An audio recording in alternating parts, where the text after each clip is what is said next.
बच्चों, अब मैं क्लास 9 के संस्कृत के 8वें पाठ के तीसरे श्लोक को पढ़ाने जा रही हूँ। जाड्यम धियो हरति सिंचति वाचि सत्यम मानोन्नतिं दिशति पापम अपाकरोति चेतः प्रसादयति दिक्षु तनोति कृतिम सत्संगति कथय किम न करोति पुंसाम। जाडम का मतलब होता है मूर्खता, मंदता।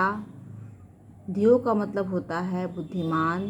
हरति मतलब हरती है। तो बुद्धि की जो मंदता होती है, आपको पता है कि कुछ लोग बहुत बुद्धिमान होते हैं, कुछ लोग कम बुद्धिमान होते हैं, कुछ लोग जल्दी समझ जाते हैं, कुछ लोग लेट से समझते हैं। तो उसको जो लेट से समझना होता है उसको कहते हैं मंदता। जाडम धियो हरति, बुद्धि की मंदता को हरती है। सिंचति वाची सत्यम, सिंचति मतलब वाची मतलब वाणी में सत्य, सत्य में वाणी में सत्य का संचार करती है। मानो उन्नति, मान और उन्नति। उन्नति मतलब मान मतलब किसी के सामने इज्जत बढ़ाना, उन्नति मतलब प्रगति करना। मान और उन्नति बढ़ाती, दिशति दिशाओं में मान और उन्नति बढ़ाती है। पापम अपा करोति, पाप से दूर करती है। चेतः प्रसादयति, चेतः मतलब होता है हमारा हृदय, तो हृदय को प्रसन्न करती है। दिक्षुम तनोति कृति, दिक्षु मतलब होता है दिशा, तनोति मतलब विस्तार, कृति मतलब दिशाओं में यश का संचार करती है, दिशाओं में कृति फैलाती है। सत्संगति, ये सब कौन करती है?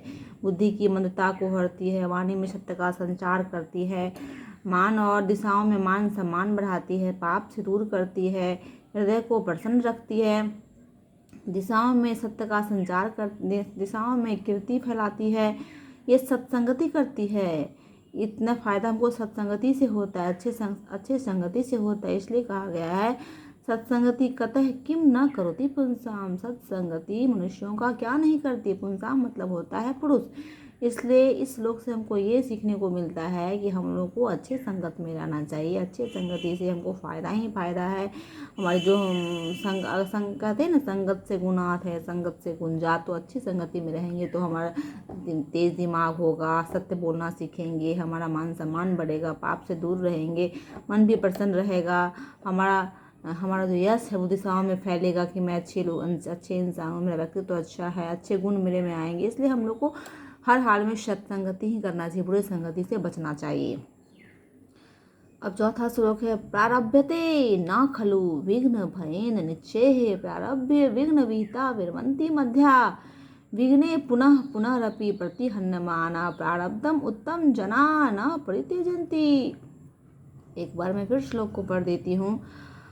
प्रारभ्यते न खलु विघ्न भयेन निश्चय प्रारभ्य विघ्न विहिता विरमन्ति मध्या विघ्ने पुनः पुनरपि प्रतिहन्यमाना प्रारब्धम उत्तम जना न परित्यजन्ति। प्रारभ्यते मतलब प्रारंभ करके, न मतलब नहीं, खलु मतलब निश्चय ही, मतलब प्रारंभ करके निश्चय ही, विघ्न भयेन निश्चय, विघ्न मतलब क्या होता है? बाधा। भयन मतलब होता है डर से। निश्चय मतलब नीच कोटि के लोग जो होते हैं, जो निम्न स्तर के लोग होते हैं, तो वो प्रारभ्यते न खलु विघ्न भयेन निश्चय, जो निम्न स्तर के लोग होते हैं वो बाधाओं के डर से किसी काम को शुरू ही नहीं करते हैं। मतलब ये ऐसा करेंगे तो ऐसा हो जाएगा, वो काम को शुरू ही नहीं करते।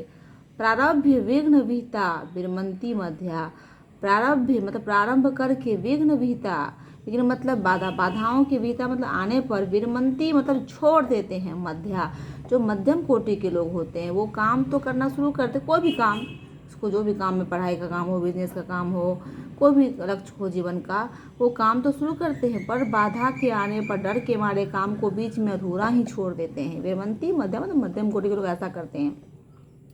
विघ्ने मतलब बाधाओं के, पुनः पुनरपि मतलब बार बार, प्रतिहन्यमाना आने पर भी, प्रारब्धम उत्तम जना, जो उत्तम जना न परित्यजन्ति, और जो उत्तम कोटि के लोग होते हैं वो बार बार बाधाओं के आने पर भी किसी काम को बीच में नहीं छोड़ दे, वो काम को पूरा करके ही दम लेते हैं।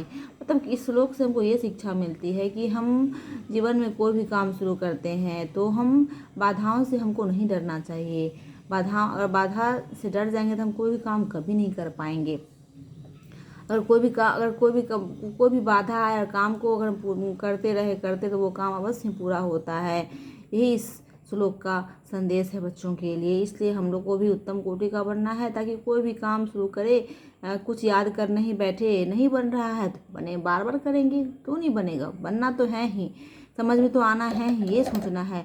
बस नहीं बन रहा है ये सोच के छोड़ नहीं देना, ताकि हम कभी कुछ नहीं सीख पाएंगे, कभी जीवन में आगे नहीं बढ़ पाएंगे।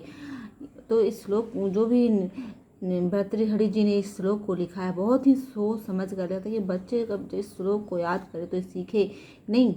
हमें भी उत्तम कोटि का इंसान बनना है। बाधाओं के डर से किसी भी काम को करने से पीछे नहीं हटना है। जब हम पर अगर पढ़ाई में हमें अगर मैथ समझ में नहीं आ रहा है तो ये नहीं सोचना है कि नहीं समझ में आ रहा, पर होना तो है ही, कैसे नहीं होगा, हमसे ही होगा, ये सोचना है। यही सोच इंसान को आगे बढ़ाती है। अब 5वां वीडियो मैं नेक्स्ट वीडियो में पढ़ाऊँगी।